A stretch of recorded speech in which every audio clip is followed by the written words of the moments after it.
மாறவன் கடமையில கண்ணு கருத்துமா இருக்கணும். நாட்டுல சட்டம் நிலைப்பதும் சமாதானம் தழைப்பதும் போலீசார் தான். மாறவன், நீ திறமைசாலி, கடமையை அறிந்தவன். அச்சம், தயை, தாட்சண்யம் எதுவுமின்றி உன் கடமையை செய். நன்றி. இந்த வார்த்தையை நான் மறக்கவே மாட்டேன்.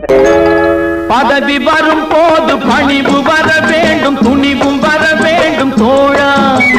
பாதை தவறாமல் பண்பு குறையாமல் பழகி வர வேண்டும் தோழா.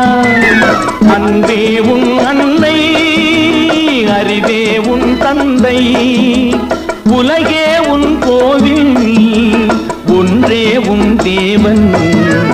மூன்றெழுத்தில் என் மூச்சிருக்கும், அது முடிந்த பின்னாலும் பேச்சிருக்கும். உள்ளம் என்றொரு ஊர் இருக்கும், அந்த ஊருக்குள் எனக்கு ஒரு பேர் இருக்கும். கடமை, அது கடமை.